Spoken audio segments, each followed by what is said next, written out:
Olá, sejam bem-vindas e bem-vindos à segunda aula do terceiro módulo. A gente vai falar sobre a gestão das emoções na sala de aula, como a gente cuida, e ajuda os nossos estudantes a cuidarem das suas emoções.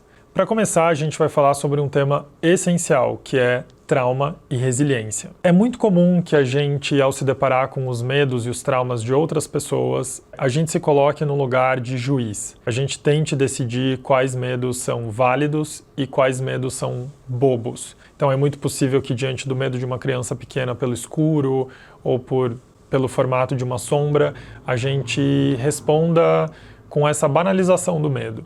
Isso só vai acontecer se a gente tiver uma percepção equivocada do que é o medo e do que é o trauma. A definição correta de trauma é a percepção de um indivíduo sobre um evento como sendo ameaçador para ele ou para outras pessoas. Dessa maneira, não existe medo e nem trauma bobo. Todos os medos e todos os traumas são válidos e devem ser acolhidos, porque eles partem da percepção de um sujeito, que é totalmente subjetiva e diversa. E é justamente por isso que a gente deve sempre honrar, acolher e ajudar os nossos estudantes com os medos, com as suas preocupações e com os seus traumas. Uma notícia boa que a neurociência nos dá sobre medos e traumas é que toda vez que os nossos cérebros experimentam um medo ou um trauma, eles automaticamente começam a procurar a cura, digamos assim.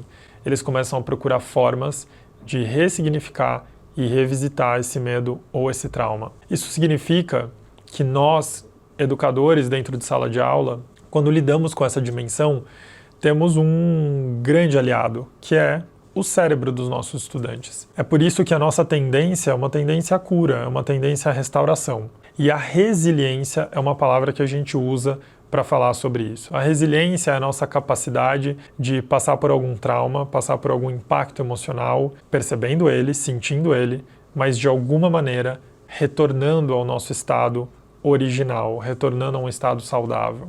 E é justamente por meio dessa resiliência individual que a gente cuida de tantos eventos desagradáveis na nossa vida. Mas quando a gente está dentro de uma sala de aula, a gente precisa ampliar essa nossa percepção, porque a gente já não está mais cuidando da resiliência de uma maneira individual, mas a gente quer fomentar uma resiliência comunitária. É claro que alguns eventos têm o potencial de serem mais traumáticos do que outros. Por exemplo, abuso, violência em geral, guerras, desastres naturais, são eventos que têm uma probabilidade muito alta de provocar traumas em pessoas. Mas não são os únicos. Eventos menores, como por exemplo cirurgias, mordidas de animais, também podem disparar traumas. E daí existe o trauma cumulativo, que vem de situações repetidas de preconceito, por exemplo, racismo, misoginia, LGBTfobia, todas formas de preconceito que podem causar um trauma cumulativo nos indivíduos. A questão é como desenvolver esse equilíbrio emocional, essa resiliência comunitária. Bem, em primeiro lugar é importante destacar um estudo bastante significativo sobre o que funciona e o que não funciona na gestão das nossas emoções. Um estudo feito em 1994 mostra que a técnica da repressão ou da supressão das emoções, muitas vezes utilizada dentro de sala de aula,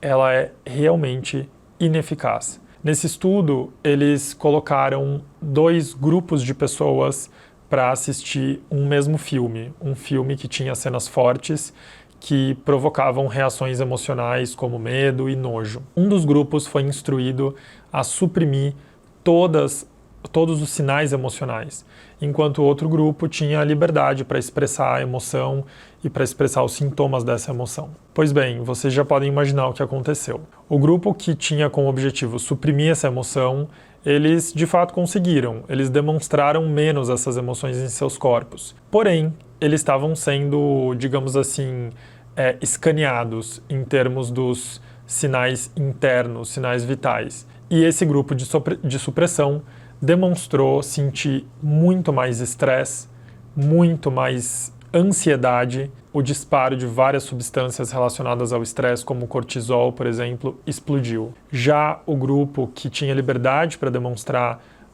os sinais dessas emoções, eles tiveram muito menos efeitos colaterais internos. apesar de terem demonstrado, expressado fisicamente essas emoções. Isso mostra pra gente que uma sala de aula que não acolhe a expressão das emoções é uma sala de aula que está cultivando o medo interior nos nossos estudantes. Dito isso, é importante que a gente entenda como funciona o corpo humano. O corpo humano é como se fosse a nossa casa, né? É lá que a gente se abriga e é lá que a gente vive as nossas experiências nessa vida. Algumas casas têm sistemas de segurança e essa casa, no caso do nosso corpo, tem um sistema de segurança muito poderoso, que são os nossos sistemas nervosos. O sistema nervoso ele atua como esse sistema de segurança que, por meio dos nossos órgãos sensoriais, está o tempo todo percebendo se tem algum perigo ou se tem alguma coisa ameaçando a gente. E daí, é claro que esse sistema de segurança, quando detecta esse perigo, ele dispara sinais, um alarme, por exemplo, ou sirenes. E esse alarme, essas sirenes, no caso do nosso corpo, são os sintomas do medo, né? O estresse, as respostas do estresse no nosso corpo. A batida do nosso coração vai disparar, a nossa temperatura muda, a gente vai arregalar os olhos, prestar mais atenção, para que a gente possa realmente resolver essa situação, sair dessa situação de alguma maneira. No caso de uma casa que tem um sistema de segurança, quando o perigo passa ou quando por qualquer motivo a gente percebe que aquele perigo não era real, se tratava apenas de uma sombra ou de um pequeno animal que foi detectado pelo alarme, é nesse momento que a gente coloca a senha de segurança e a gente para esse sistema de segurança e volta a ler o nosso livro, tirar a nossa soneca dentro de casa. O problema é, e quando a gente está preso dentro de uma casa com todos os alarmes ligados e a gente não tem a senha de segurança? É isso que acontece muitas vezes com os nossos corpos.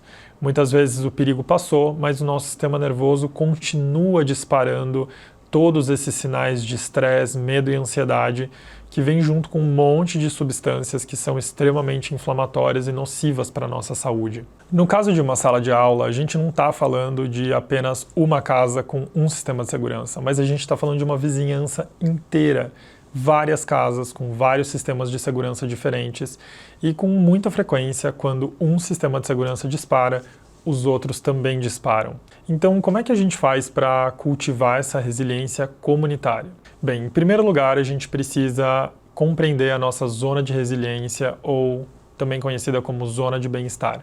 Essa zona de resiliência ou zona de bem-estar é exatamente aquele espaço interior, aquele estado emocional em que a gente consegue responder bem aos desafios, a gente consegue responder de uma maneira autocompassiva, compassiva aos eventos que se sucedem nas nossas vidas.